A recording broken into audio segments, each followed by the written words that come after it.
누가복음 3장 16절, 17절 우리가 함께 읽겠습니다.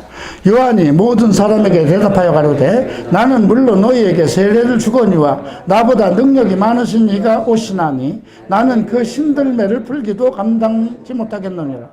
그는 성령과 불로서 너희에게 세례를 주실 것이요 손에 키를 들고 자기의 타작마당을 정하게 하사 알곡을 모아 곡간에 들이고 쭉정이는 꺼지지 않는 불에 태우시리라. 아멘입니다. 기도하겠습니다. 존귀하신 주님, 주의 이름을 송축합니다. 이 시간에도 작은 무리가 모여서 주님을 맞이합니다.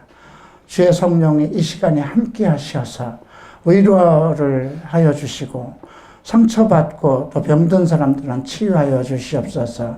주의 손길이 필요한 사람들입니다. 주의 능력이 필요한 사람들입니다.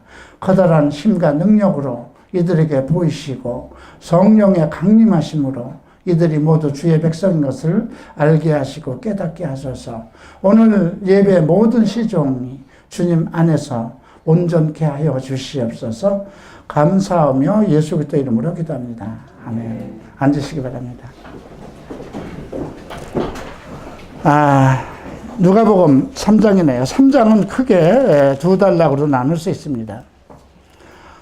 세례 요한이 예수 그리스도를 증거하는 내용이 앞단락에서 언급되어 있는데 22절까지입니다. 그리고 23절부터는 예수께서 30세쯤부터 일을 하기 시작했다는 말씀이, 그죠? 가르치심을 시작할 때가 30세쯤 되었다. 이렇게 누가는 증거하고 있어요. 그리고 그의 족보를 얘기하는데 요셉의 아들, 즉 요셉과 마리아의 남편이 요셉이죠. 그러니까 자기 아버지는 틀림없어요. 목수였고. 그래서 그 요셉의 아들이라는 것을 중심으로 해서 어디까지 가냐면 하나님까지 내려갑니다. 그래서 38절에는 그 이상은 에노스요, 그 이상은 셋이요, 그 이상은 아담이요, 그 이상은 하나님이라 이렇게 됐죠. 그러니까 우리 성경은 이렇게 기록이 되어 있어도 킹제임스를 보면 하나님의 아들이다 이렇게 언급이 되어 있고요. 자, 중요한 그 족보부터 잠깐 우리가 짚고 오늘 말씀을 전반적으로 살펴보도록 하겠습니다. 우선 그 31절을 보면 다윗이 나오는데 그 이상은 나단이요, 그 이상은 다윗이요. 그러니까 그 나단은 다윗의 아들입니다. 그런데 우리가 구약에서부터 계속 언급되는 내용은 무엇이냐면 다윗의 씨로 예수님이 오시기로 언급된 것이죠. 그렇게 계시가 된 거예요. 그런데 나중에 또 예레미야를 통해서 언급된 것은 다윗의 자손 중에 다윗의 위에 앉을 자가 없을 것이다 이런 예언이 있어요. 그러니까 사무엘 상하부터 계속 계시되고 언급된 것은 다윗의 계보를 통해서 메시아가 오신다고 언급이 되어 있는데 예레미야 선지자를 통해서는 다시 다윗의 위에 앉을 자, 그 다윗의 그 왕자를 물려받을 자가 없을 것이라 이렇게 또 언급이 되어 있어요. 예언은 항상 나중의 문제, 나중의 것을 그 핵심으로 잡습니다. 그러면 이 족보가 어떻게 이어질 것인가? 그런데 왕위는 누구에게 이어졌는가 한번 생각해 봐야 돼요. 왕위는 항상 그 기름 부은 자, 장자를 중심으로 해서 이어 내려갔는데 다윗의 왕자는 누가 이어받았냐면 솔로몬이 이어받았죠. 그죠? 근데 여기에선 솔로몬의 이름이 나오지 않고 나단이라는 이름이 나옵니다. 우리가 이 부분에 대해서 조금 이해할 필요가 있습니다. 나단은 솔로몬의 형제이기도 하고 다윗의 또 다른 아들입니다. 그렇기 때문에 분명히 지금 다윗의 씨에서 메시아가 오시겠다는 말씀은 그대로 성취가 되었다는 것을 여러분들이 이해하실 필요가 있고요. 우리가 할아버지의 여러 아들이 있지 않습니까? 다윗도 많은 아들을 낳았으니까요. 그래서 그 성경이 이것은 맞지 않느냐 이렇게 얘기하는 사람들도 있죠. 원래 다윗의 씨라고 그랬는데 그 예레미야의 예언을 통해서는 또 그것이 이어지지 않을 것이다. 이어갈 수 없다. 이렇게 또 예언이 됐기 때문에 이것이 잘못된 거 아니냐 이런 얘기를 할 수 있는데 나단이라는 다른 아들을 통해서 어쨌든 다윗의 씨로 연결되었다는 것이죠.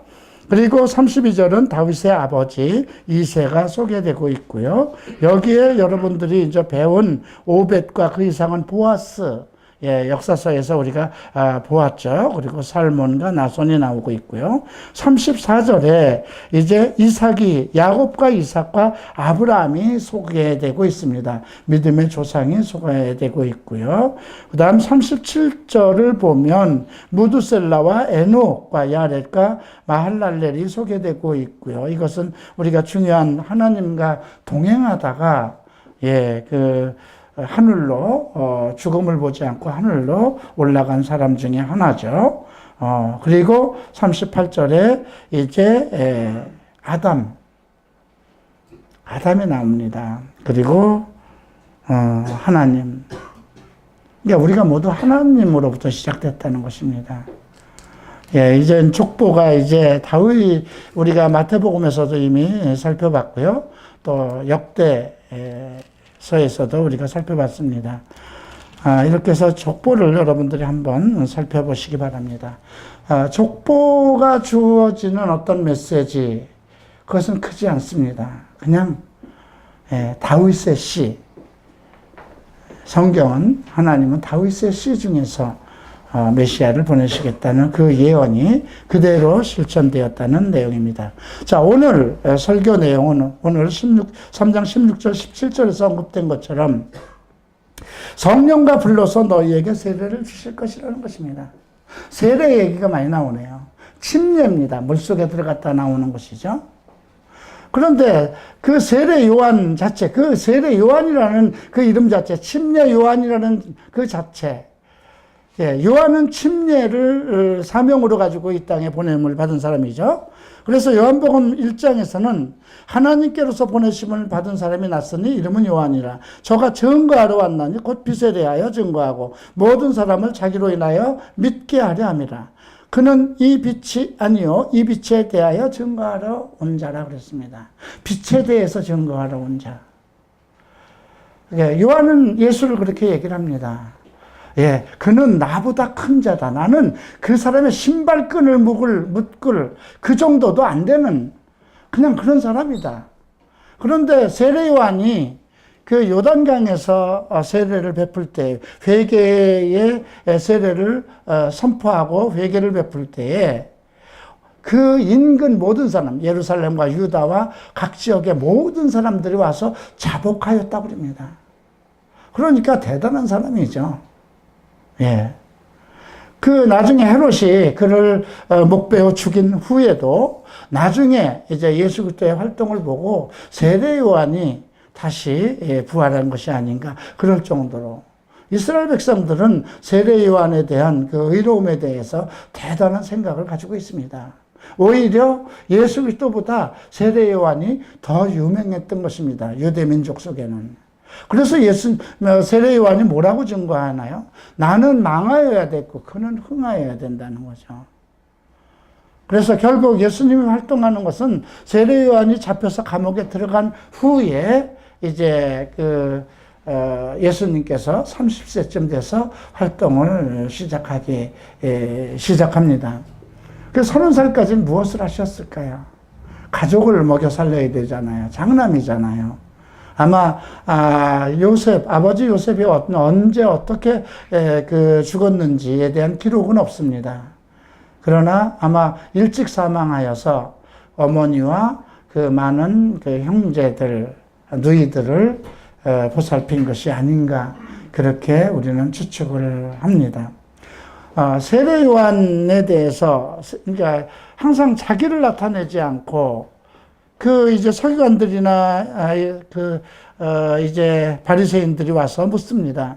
네가 오기로 한 엘리야냐? 다른 예언자냐? 메시아냐 이렇게 물어보죠. 그때마다 세례 요한은 아니다. 나는 이미 이사야 선지자를 통해서 언급됐듯이 광야에서 외치는 자의 소리다. 이렇게 자기를 증거합니다. 나는 아무것도 아니다. 나는 그냥 예수님의 신발끈도 묶을 수 있는 그런 사람도 아니다. 그런 것도 할 수 없는 사람이다. 자기를 낮춥니다.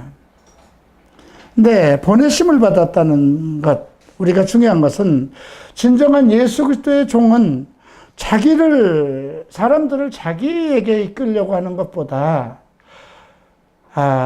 예수 그리스도에게 이끌어가야 되는 것이죠. 그죠? 예. 요즘 많은 목사들이, 유명한 목사들, 자기에게 시선을 집중시키고 자기에게 사람을 끌려고 하는 그런 사람들이 많이 있습니다. 그러나, 진정한 예수 그리스도의 종이라면 모든 시선을, 메시아에게 집중하도록 해야 되겠죠. 자, 세례 요한이 증거한 것은 무엇일까요? 지금 오늘 16절, 17절에서, 나보다 능력이 많으신 분이 온 것을 예언했습니다. 요한복음 1장에서 보면, 나도 그를 알지 못하였다. 그러나 나보고 세례를 주라고 한 그분께서 말씀하시기를, 예수 그리스도 그분이 하나님의 어린 양으로서 많은 세상의 죄를 지고 갈 분이라고 알려주셨다. 이렇게 언급을 하고 있습니다. 그래서 예수님이 세례 요한에게 세례를 받으러 등장하셨죠. 그때 세례 요한이 이렇게 얘기합니다. 내가 당신에게 나가야 되는데 당신이 내게 나오십니까?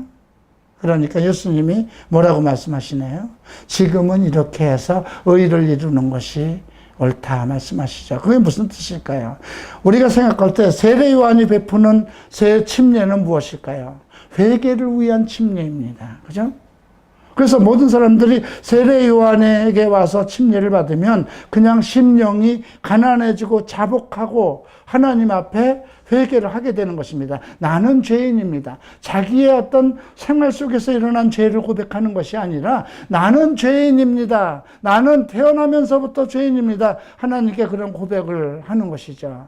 그걸 통해서 누구를 알 수 있냐면 메시아를 만날 수 있는 그런 심령이, 그런 영들이 주어지기 때문에, 그래서 우리가 세례 요한은 회개를 하기 위해서 사람들에게 침례를 베푸는 건데, 예수님이 그 세례 요한의 침례를 베풀었다는 것을, 침례를 받았다는 것은 그도 죄인 아니냐. 이게 어떤 또 잘못된 그런 신학자들이 그런 얘기들을 합니다. 아닙니다. 예수님은 죄가 없으신 분입니다.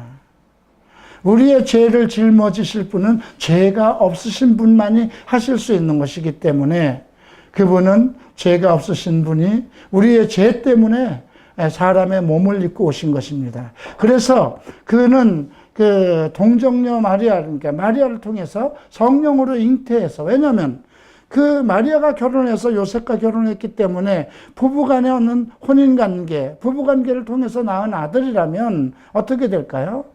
죄의 씨앗, 그대로 아담의 씨로 태어날 수밖에 없기 때문에 성령으로 잉태한 것, 우리가 1장에서 그 부분을 살펴봤습니다. 그럼 예수님의 침례를 받은 것은 어떻게 설명해야 될까요? 이미 성경에서 모든 사람들, 유태인은 침례를 받아야만 되는 세례 요한에게 그런 권세를 주셨습니다. 그런데 예수님도 유태인 중에 한 사람이죠. 그리고 예수님도 우리가 8일 만에 할례를 받고 12살이 돼서 또 성인식을 하고 그런 내용들이 2장에서 언급되지 않았습니까? 그러니까 예수님도 유태인으로 태어났고 그 당시 율법 속에 있었고, 또 하나님의 사람들은 세례 요한의 권세 속에서 일단 모든 것을 준비해야 하기 때문에 예수님도 세례 요한을 통해서 침례를 받았다는 사실 기억해 두시기 바랍니다. 자, 오늘 그러면 세례 요한이 언급하고 있는 이 성령의 세례, 다시 한번 3장 16절을 보죠. 요한이 모든 사람에게 대답하여 가로되 나는 물로 너희에게 세례를 주거니와, 나는 너희에게 물로 침례를 준다고 했습니다. 이건 회개의 침례입니다. 그리고 나보다 능력이 많으신 이가 오시나니 나는 그 힘들매도 풀기도 감당치 못하겠노라. 그는 성령과 불로 너희에게 세례를 주실 것이다.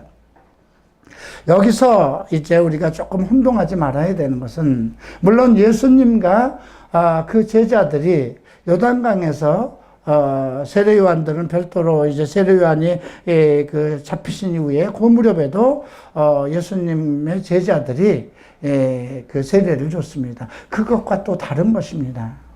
그러면 예수님께서 직접 살아계신 상황에서 제자들에게 성령의 침례를 베푸신 일이 있나요? 없습니다. 그건 사도행전 1장에서 언급되는 것입니다. 예수님께서 사도행전에서 제자들에게 말씀하시죠. 40일 동안 그 예수님이 부활하셔서 제자들과 함께 사시면서 많은 얘기를 나눈 중에서 우리가 사도행전 1장에서 세례 요한의 침례와 그 다음에 너희는 아버지께서 약속하신 것을 기다리라고 그러죠. 아버지께서 약속하신 것은 무엇일까요? 성경에서 이미 하나님께서 계시한 내용을 얘기하는 것입니다. 그건 요엘서를 얘기하는 것이죠. 모든 천하 만민이 하나님의 신으로 성령으로 세례를 받을 것이 이미 요엘 선지자를 통해서 예언된 것이거든요. 그래서 예수님이 그 얘기를 한 것입니다. 아버지의 약속을 기다리라. 너희들은 몇 날이 못 되어서 성령으로 침례를 받을 것이다. 세례 요한은 물로 세례를 베풀었으나 너희들은 몇 날이 되지 못해서 성령으로 세례를 받을 것이다. 그리고 예수님은 하늘로 승천하신 후에 성령 세례가 다락방에서 있었던 것. 성령 세례의 특징으로 나타났던 것들이 무엇일까요? 급하고 강한 바람. 엄청난 급하고 정말 사람들이 감당하지 못할 만한 그런 바람 같은 것이 나타났고요. 또 하나는 불의 혀 같은 것이 사람들 속에서 머리 위로 다녔고요. 그 다음에 나타난 것이 무엇일까요? 방언이었습니다. 방언이라는 것은 그 당시 그 오순절 그 명절을 유대인의 명절을 지키려고 전 세계 속에서 경건한 믿음의 사람들이 다 예루살렘으로 모였습니다.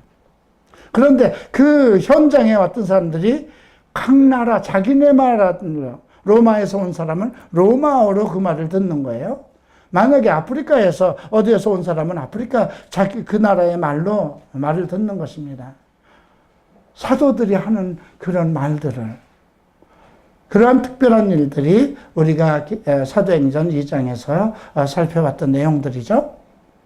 그러니까 성령 세례는 예수님이 하늘로 가신 이후에 제자들에게 임했습니다. 그런데 오늘 그는 성령과 불로서 너에게 세례를 주신다고 말씀하셨습니다. 그래서 이 부분에 대해서 그것이 하늘로부터 온 것인데 그것이 하나님의 약속이었고 계시였고 예수님께서 하신 세례라는 것입니다. 그러니까 여러분들이 조금 오해하는 것은 많은 사람들이 성령 세례를 받은 것처럼 착각합니다. 저도 순복음 교회를 나가면서 이제 방언을 할 수도 있고 그러니까 성령 세례를 받은 것처럼 그렇게 생각을 했어요. 착각을 했어요. 근데 나는 그 당시 내가 했던 방언이 정말 어떤 성령 세례에 의해서 성령에 의해서 주관되는 그런 세례가 아니었어요. 그런 방언이 아니었어요. 어쩔 수 없으니까 사람들 속에서 그것을 하지 않으면 뭔가 이상해지고 성도도 아닌 것 같은 그런 오해를 일으키는 그런 그 교회 분위기가 있었어요. 그래서 아마 여러분들 우리 교회에서는 그런 일이 없지만 여러분들 다니던 교회에서 철야 예배나 아니면 뭐 새벽 예배라도 다 함께 우리가 기도하십시다. 방언을 하실 수 있는 분은 방언으로 기도하십시오 할 때 그냥 기도할 때 룰룰랄라 하죠. 과연 그게 방언인가 생각해 봐야 돼요. 그죠? 그게 정말 하늘로부터 나에게 주신 방언인가? 그럼 내가 그러한 특별한 성령 세례의 흔적이 나타났다는 건데 성령 세례의 흔적이 나타난 그 목적이 무엇일까요? 예수 그리스도의 증인이 되는 것이거든요. 순교자가 되는 것이에요.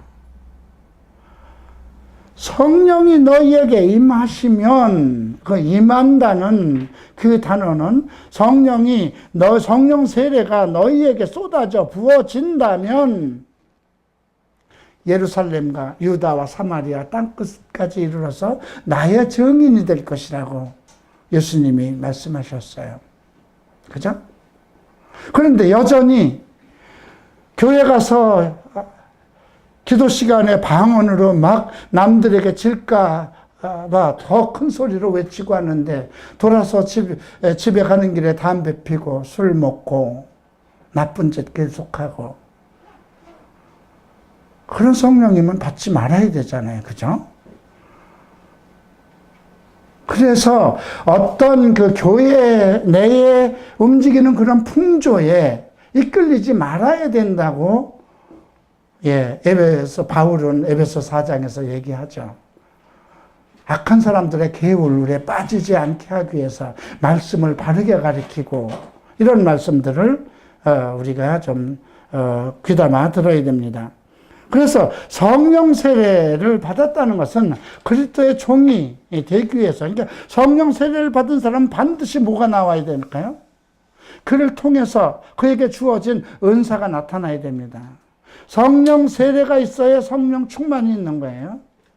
컵에다 물을 붓습니다. 그러면 컵 안에 물이 들어가죠. 그것은 우리가 성령이 우리 안에 들어오는 것과 같은 겁니다. 그러면 성령 세례라는 건 무엇일까요? 계속 컵에다 물을 보면 물이 넘쳐 흐릅니다. 그 상태가 성령 충만함입니다. 그 충만한 상태에서 그 물이 다른 사람들에게 지나갈 수 있죠. 넘쳐 흘렀으니까. 이제 그 상황을 가지고 여러분들이 그것이 이제 어떤 사람에게 몸이 아픈 사람에게 그 성령의 그 사람을 통해서 치유함을 받을 수 있는 것이고요. 지식이 필요한 사람은 지식을, 믿음이 필요한 사람은 믿음을. 그래서 여러 가지 성경에서 언급된 은사들이 그 성령 세례를 받은 사람들을 통해서 그 사람들을 통해서 충만함을 통해서 그런 은사들이 나타나는 것입니다. 예언도 할 수 있고 방언도 할 수 있고 성경을 가르칠 수도 있고 그래서 그런 부분에 대해서 우리가 좀 이해를 잘 할 필요가 있습니다. 교회에서 우리가 조금 높아질 필요는 없습니다.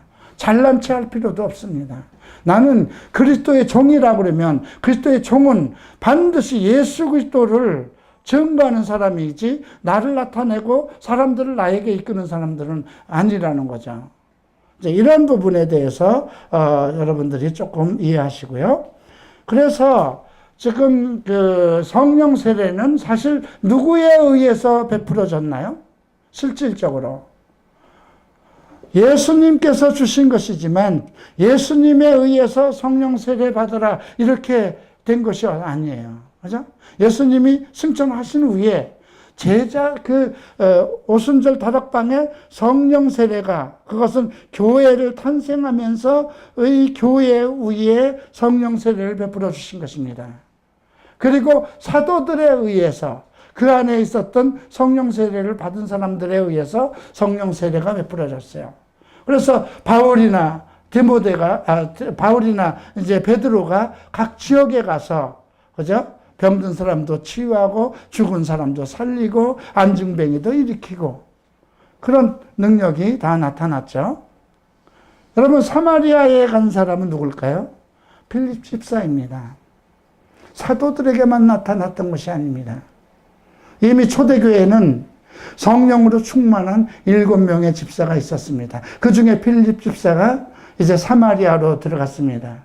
사마리아에 들어가서 그들에게 새 침례를 베풀었어요. 하나님의 말씀을 가르쳤어요.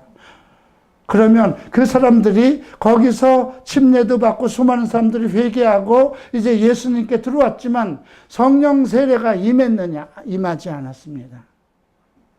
그래서 그 예루살렘 교회에서 베드로와 요한을 파송한 거예요. 사마리아 사람들도 하나님의 말씀을 들었다. 그래서 수많은 마술쟁이까지 무당들까지 어떤 사람들이 막 거기 와서 빌립 집사를 통해서 나타나는 많은 이적과 능력. 이미 빌립 집사는 성령 세례를 받은 사람이에요. 그를 통해서 나타나는 이적과 이런 걸 통해서 수많은 사람들이 이제 그 빌립 집사한테 몰려왔지만 그들에게 필요한 것이 무엇이었을까요? 성령 세례였습니다. 그래서 베드로와 요한을 파송하고 그들이 하나님의 말씀을 선포할 때 성령이 그들에게 임하는 것을 보았다는 것이죠. 그래서 이 부분 우리가 여러 가지 이제 사도행전에서도 나오는 부분이 있어요. 또 에베소서를 가보니까 예수의 제자들이 많이 있었어요. 바울이 가봤는데 좀 이상한 거예요. 그래서 너희들이 믿을 때 성령을 받았느냐 이거예요. 그건 성령이 너희 안에 내주하느냐 그걸 묻는 게 아닙니다. 성령 세례를 받았느냐 물어보는 거예요. 그래서 아니다, 우리는 성령을 들어보지도 못했다. 그럼 너희가 무슨 침례를 받았느냐? 세례 요한의 침례를 받았다. 세례 요한의 침례라는 건 뭐예요? 회개의 세례예요. 회개의 세례를 하고 면 예수 그리스도를 알게 되고 예수 그리스도를 믿게 되는 거거든요. 그러면 예수를 믿으면 우리 안에 바로 성령이 내주하십니다. 성령이 내주하는 거하고 성령 세례라는 다르다는 것을 우리가 이해를 해야 됩니다. 여기 있는 분들은 전부 성령이 내주하고 계십니다. 왜? 예수를 영접했기 때문에.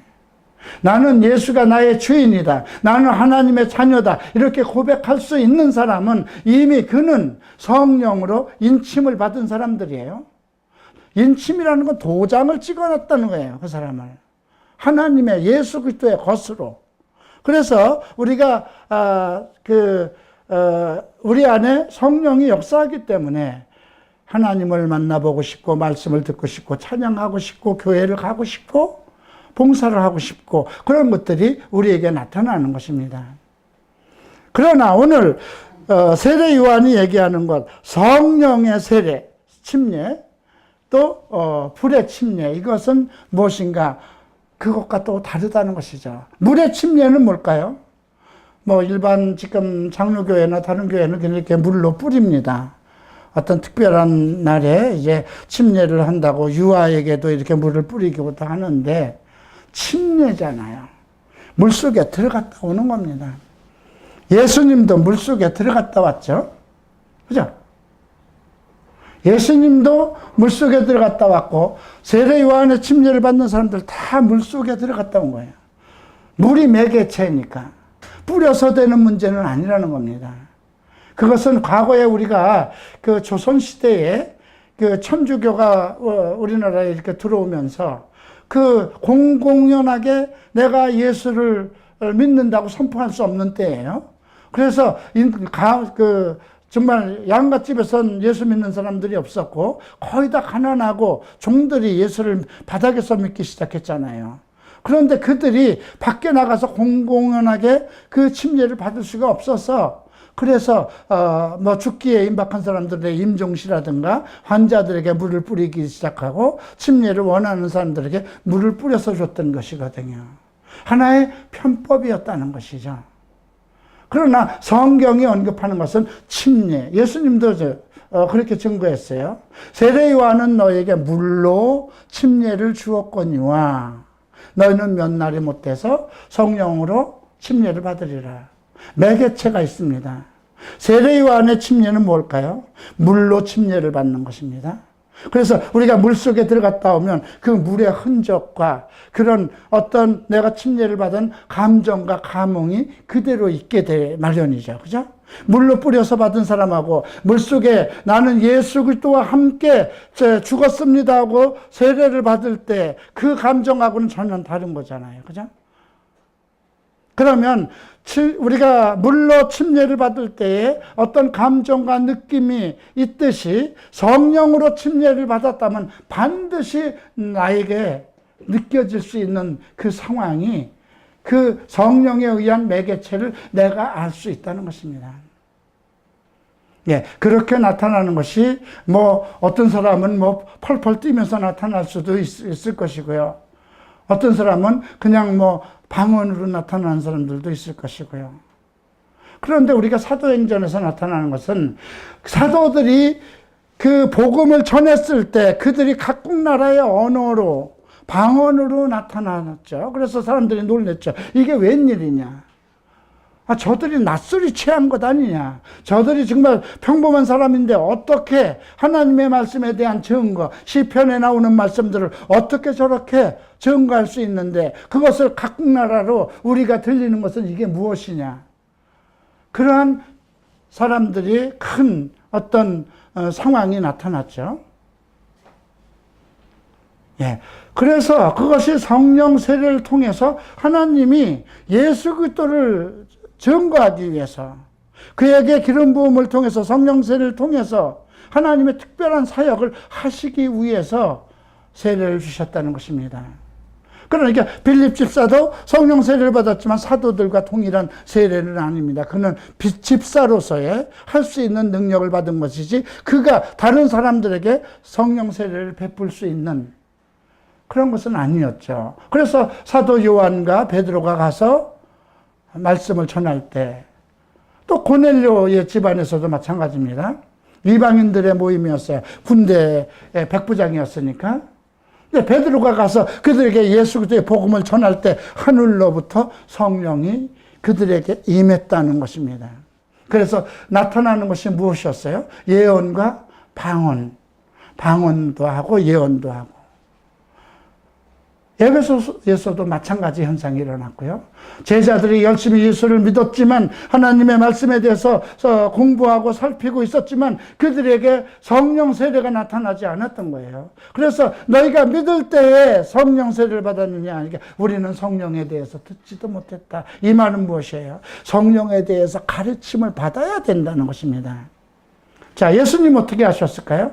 거의 이제 마지막 그 3년 사역 마지막 기에 제자들에게 성령에 대해서 가르쳐 주셨죠. 그죠? 예. 보혜사 성령, 돕는 성령을 너희에게 보내실 것이다. 너희를 고아와 같이 내버려 두지 아니하실 것이다. 나와 또 다른, 그러니까 또 역할이 다른 어떤 능력 면에서는 같은 거예요. 그죠? 우리가 자동차를 사도 각 회사가 달라요. 그러나 동급의 어떤 같은 수준의 어떤 차가 있을 수 있죠. 그래서 너희와 또 다른 보혜사 성령을 보낸다는 것은 예수 그리스도가 아닌 또 하나님에 의해서 성령을 보내주실 것인데 그 성령이 너희에게 임하시면 너희와 함께 하시고 또 평안을 주시고 여러 가지 설명을 해주셨어요. 그죠? 그리고 부활하신 후에 갈릴리 바다에 오셔서 말씀하신 게 뭔가요? 제자들 처음 이제 갈릴리에서 기다리셔서 제자들이 이제 찾아왔죠. 거기서 너희들이 평안하냐 물어보셨죠. 평안하지 않았습니다. 예수 그리스도의 그 십자가 고난을 정말 현장에서 지켜볼 수도 없었던 제자들 불안에 떨고 있었죠. 그런데 주님은 그들에게 평안을 물으셨어요. 그리고 성령을 받아라 하고 코에다 성령을 불어넣었습니다. 그리고 그 제자들이 그 후에 어떤 상황이 일어났는지 우리는 모릅니다. 그러면 그것이 성령의 세례일까요? 저는 아니라고 생각합니다. 그들에게 성령이 내주하시고 마음의 평안을 갖게 하실 필요가 있었습니다. 불안에 떨지 않고 사도로서 사명감을 가지고 평안함을 누릴 수 있는 그런 것이 필요했을 것을 주님께서 아셨다고 생각합니다. 그리고 나서 오순절 성령 강림에서 제자들이 성령의 침례를 받은 것입니다. 어떤 상황일까요? 여러분들 궁금하지 않아요? 내가 43살 되던 7월 4일 날 그냥 강의실에서 한쪽에서 그것도 상당히 한 주간에 상당히 있어서는 안 될 일들이 있었고 나는 아니구나. 나는 이거 계속할 필요가 없는 거구나. 신학교 접어야 되겠구나. 낙심해서 이제 정말 그 엠마오로 가던 사람들이 그런 마음을 갖지 않았을까 싶어요. 두 제자가 엠마오로 떠났던 내용이 나오잖아요. 그죠? 그들 성령 세례 받기 전입니다. 오순절 전이니까요. 예, 그들이 갔을 때 주님이 나타났잖아요. 다른 얼굴로. 네. 그리고 말씀을 풀어서 가르칠 때에 그들 가슴이 뜨거웠다고 그랬습니다. 그리고 다시 제자들에게 돌아와서 우리가 길을 가다가 예수를 만났다. 이렇게 증거하지 않았습니까? 근데 저도 그러한, 아니다. 내가 감히, 이거는 해결될 수 없는 문제다.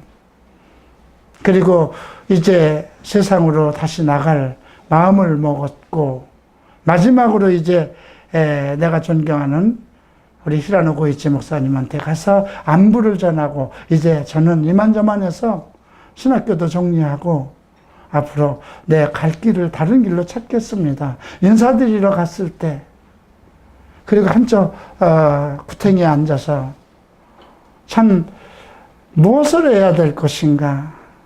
내가 지금 3년 동안 여기까지 와서 신학을 한 것이 무슨 유익한 것이 있었던가? 나는 정말 이것을 이룰 수 없는 것인가? 나는 이렇게 인생을 평생 이런 고통 속에서 살아야 할 것인가? 정말 만감이 교차되는 그런 순간에 성령이 임했죠. 내가 알고 있었던 성령 세례라는 것은 내가 순복음교회에서 많은 목사들이나 어떤 기도원에서 그 성령 세례를 받았던 사람들의 그것과는 전혀 달랐어요. 그 사람들은 뭐 불같은 성령이 내게 임해서 뭐 견딜 수 없었고 가슴이 타내려가는 것 같고 막 입이 터지고 방언이 터지고 막 뭐 그런 엄청난 그런 이적과 같은 것이 나타나는 것처럼 증거를 했는데 저는 아니었어요. 제가 처음 성령이 내게 임하면서 느꼈던 것은 평안입니다. 평안과 기쁨 그 자체입니다. 내 배에서 정말 생수가 역사하고 내가 이 지구상에서 느껴보지 않았던 어떤 정말 이런 향이 있는가 할 정도의 그런 향. 그러나 내 안에서 감당하지 못하는 어떤 그런 역사가 일어나는 것. 그리고 새 것이 되었구나 하는 보라 새 것이 되었도다. 그 순간에 느낄 수 있는 것은 내가 새 사람이 되었구나. 내가 새 것이 되었구나. 정말 그 뭘로 어떻게 표현할 수 없어요. 네. 그래서 나는 믿는 모든 사람들이 성령 세례를 받았으면 좋겠어요. 어떤 그런 이적들과 기적들, 큰 이적과 기적이 나타나지 않아도 돼요. 나를 통해서 어떤 이적과 기적이 나타났던 것은 아니에요. 그죠? 그러나 내가 여러분들에게 그리스도의 증인으로서 예수 그리스도를 가리키고 예수 그리스도를 증거하고 성경을 여러분들에게 가르칠 수 있는 것. 전 여러분들이 아는 것처럼 그렇게 유명한 신학교를 졸업한 것도 아니에요. 신학교를 전전했지만 졸업장도 없이 겨우 일본에서 딸랑 3년을 했을 뿐이에요. 그죠? 그리고 그 3년을 신학교를 했다고 해도 그냥 다녔어요. 히라노 고이치 목사님 교회를 한 2년 있었지만 거기서 말씀을 공부하고 했었지만 그렇게 내가 뼈저리게 그렇게 공부하고 그랬던 것은 아니거든요. 그런데 내가 성령의 세례를 받은 후에 바뀌어지는 것이 있었어요. 무엇이 바뀌어졌을까요? 나의 믿음이에요.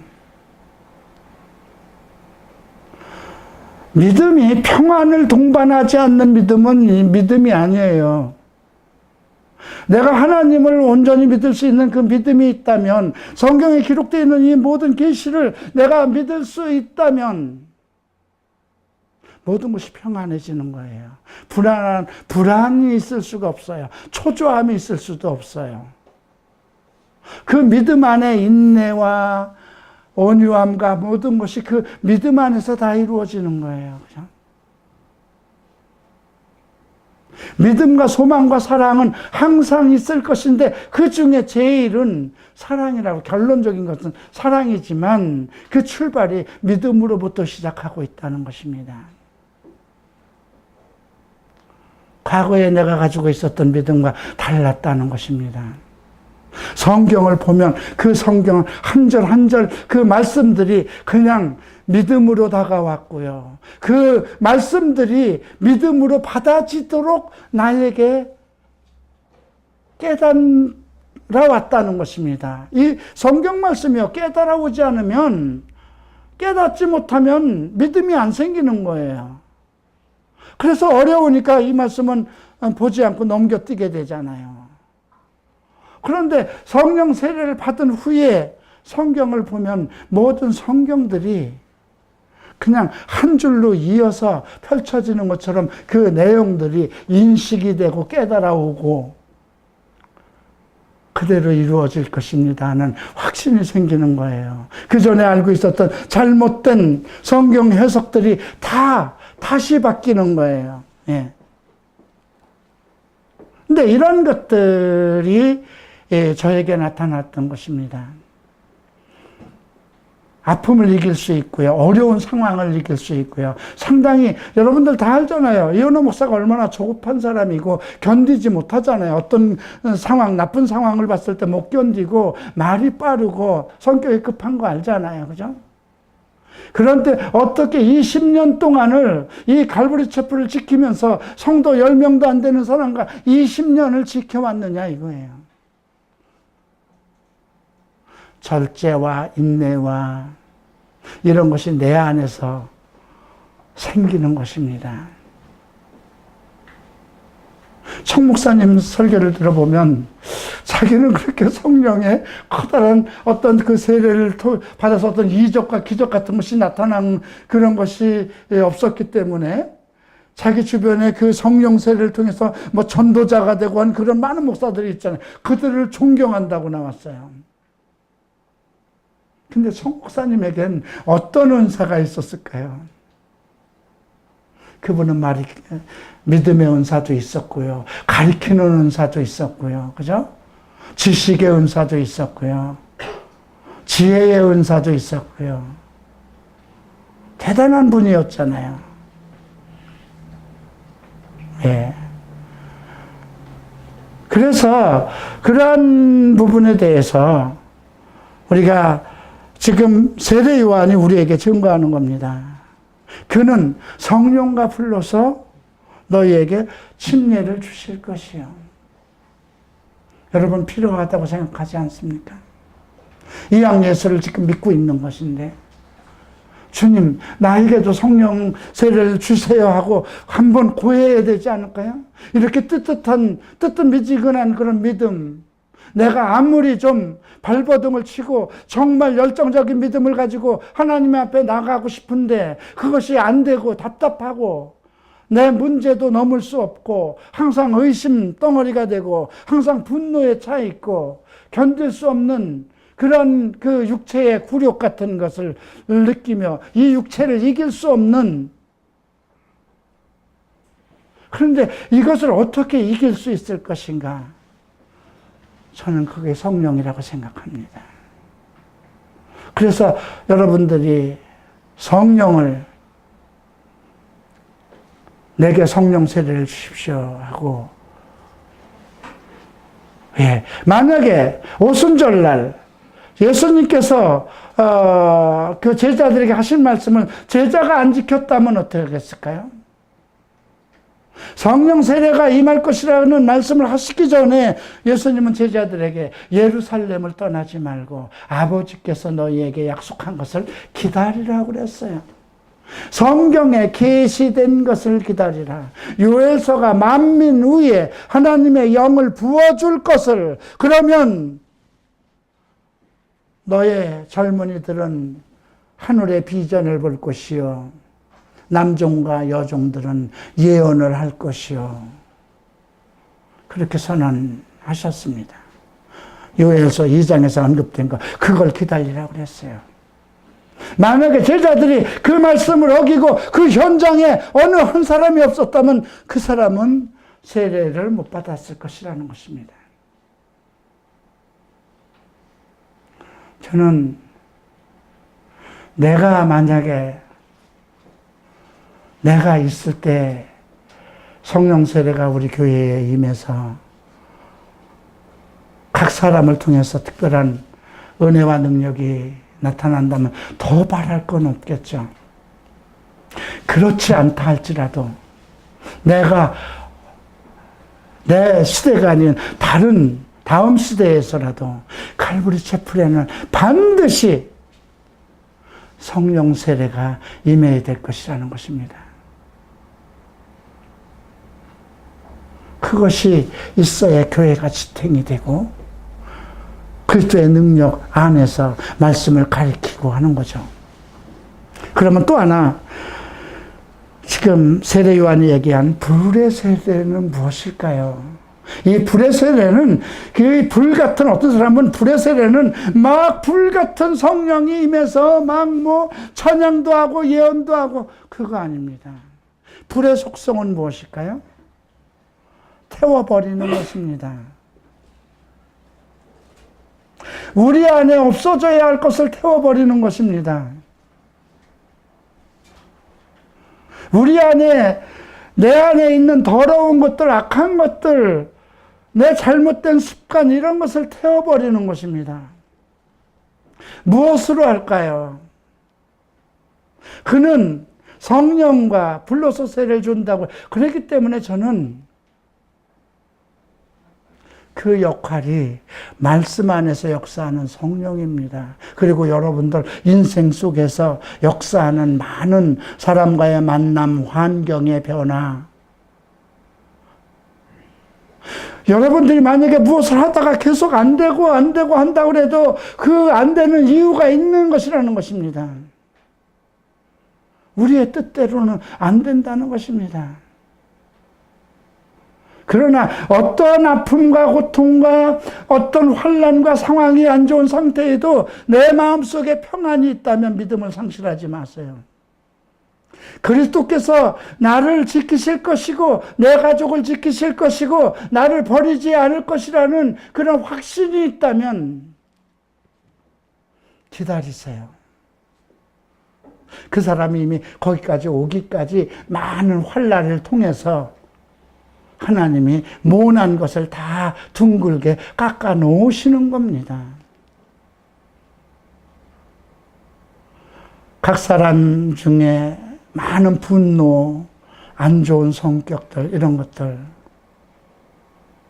그러나 그들이 그런 것이 하루아침에 되는 것이 아니라 주의 성령과 주의 말씀이 역사하는 곳에 있어야 된다는 것입니다. 피를 원하는 사람은 그 피가 올 곳에 가 있어야 되고요. 성령 세례가 필요한 사람은 성령 세례로 임하기로 약속했던 하나님의 계획 속에 들어가 있어야 된다는 것입니다. 오늘 이것을 하기 위해서 해야 할 것 한 가지가 있습니다. 8절을 보시겠습니다. 세례 요한이 이제 요단강에서 세례를 베풉니다. 근데 엄청난 많은 사람이 오는 거예요. 그때 어떤 얘기를 하는가 보십니다. 그러므로 회개에 합당한 열매를 맺고 속으로 아브라함이 우리 조상이라고 말하지 말라. 내가 오늘 너희에게 이르노니 하나님이 능히 이 돌로도 아브라함의 자손이 되게 하시리라. 이미 도끼가 나무 뿌리에 놓였으니 좋은 열매가 맺지 아니하는 나무마다 찍혀 불에 던지우리라 했습니다. 우리가 성경에 보면 독사의 자식들아 이렇게 세례 요한이 너희가 왜 여기로 오느냐 이렇게 얘기를 하죠. 독사의 자식들아. 그죠? 이스라엘 백성들은 전부 다 거룩한 백성인데 독사의 자식들이라고 세례 요한은 얘기합니다. 회개에 합당한 열매를 맺으라고 합니다. 열매라는 건 뭐예요? 씨를 뿌리고 가꾸어야 이루어지는 거예요. 그죠?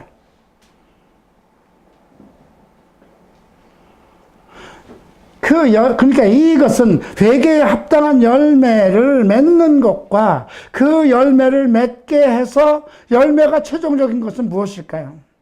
온전한 하나님의 사람입니다. 그래서 오늘 회개에 합당한 열매를 맺는다는 것과 예수 그리스도의 성령의 불로 너희가 세례를 받을 것을 기다리라는 말씀은 우리가 같이 연결해서 봐야 된다는 것입니다. 내가 합당하게 회개 잘못한 것에 대한 열매를 맺어서 이제 술 먹던 거 술 안 먹고 포르노 보던 거 안 보고 나쁜 짓 하던 거 정리하고 오직 하나님의 뜻대로 합당하게 살아간다면 성도로서의 합당한 예배, 성도로서의 합당한 삶을 살아간다면 왜 하나님께서 사랑하는 자에게 성령을 주시지 않겠습니까? 그런데 생활은 나는 회개했다, 나는 회개한 사람입니다, 이미 예수를 믿어서 의인이라 이렇게 얘기하면서 생활은 회개하지 않은 사람과 똑같은 생활을 하고 있다면 어떻게 그에게 하나님께서 성령을 주시겠습니까? 그래서 오늘 우리가 해야 될 것은 첫 번째가 회개에 합당한 열매를 맺는 것입니다. 그 시간이 오래 갈 수도 있습니다. 이건 여러분들의 의지와 여러분들의 의지와 하나님을 향한 믿음과 소망으로 이루어질 수 있는 겁니다. 내 의지로 가는 것입니다. 그러나 성령이 내게 세례로 임하는 것은 내 의지로 할 수 없는 것이고 예수께서 하실 수 있는 겁니다. 예수님이 정하신 때에 이 사람이 충분히 이제 나를 위해서 헌신할 때가 되었구나. 더 이상 육체의 길로 가지 않고 더 이상 나를 배신하지 않겠구나. 이는 죽음을 맞더라도 내 증인이 될 것이라는 그리스도 안에서의 하나님의 어떤 신적 작정 안에서 나에게 주시는 거잖아요. 그죠? 그럼에도 불구하고 성령 세례를 받아서 엄청난 그리스도의 능력이 나타나고 교회에 의해서 나타났던 사람이 만약에 주를 배신하고 악한 길로 갔다면 갈 수 없다는 것은 아니에요. 갈 수 있어요. 가룟 유다 보세요. 예수님이 주신 능력을 가지고 2명, 2명씩 파송했을 때 사탄이 하늘로부터 땅에 떨어지는 것을 보할 정도로 어떤 능력들이 나타났던 것입니다. 그건 나중 문제예요. 그죠? 적그리스도라는 것도 엄청난 지혜와 능력과 무엇을 가졌을 거예요. 그래서 에스겔서나 우리가 이사야서 14장이나 에스겔서 28장에서 언급되는 적그리스도의 실체들을 보면 너는 에덴 동산에서 완전한 인이었다. 지혜와 능력이 부족함이 없었다. 너는 정말 정말 아름답기로 부족함이 없고 지혜와 권능의 신이 너와 함께하였더라. 그러더니 모든 것이 풍족하니까 배신하였다고 나옵니다. 난 그들에게 성령 세례를 받고 성령의 능력을 받고 하나님의 주신 권능 속에서 주의 종 생활을 하고 자기의 위치가 커졌을 때 주를 배반하는 자, 그는 적그리스도입니다. 자기를 높이는 자니까. 그래서 성령 세례를 받은 사람은 더욱 조심해야 됩니다. 죽기까지 그리스도의 증인으로 자기의 말투스라는 그 단어는 순교자입니다. 나의 그리스도의 종으로서 내게 맡긴 일을 위해서 순교할 수 있는 그 위치까지 가야 되는 것입니다. 사랑하는 갈보리 촛불 성도 여러분, 성령 세례가 임하기를 구합시다. 그 전에 회개에 합당한 열매를 맺읍시다. 열매라는 건 결과예요. 담배를 끊고 이렇게 했습니다. 술을 먹고 이렇게 했습니다. 도박을 끊고 이렇게 됐습니다. 동성애를 끊고 이렇게 됐습니다. 심고 자라고 가꾸는 과정이 얼마나 한 싹이 나와서 자라서 열매를 맺고 열매가 완전히 알곡이 돼서 추수 곡간에 들이기까지의 그 과정이 상당히 오래 인내가 필요하지 않겠습니까? 갑자기 하늘로서부터 어떤 권능이 임해서 내가 갑자기 변화받기를 여러분들이 원한다면 생각과 시작이 잘못된 것입니다. 회개에 합당한 열매부터 맺으시기 바랍니다.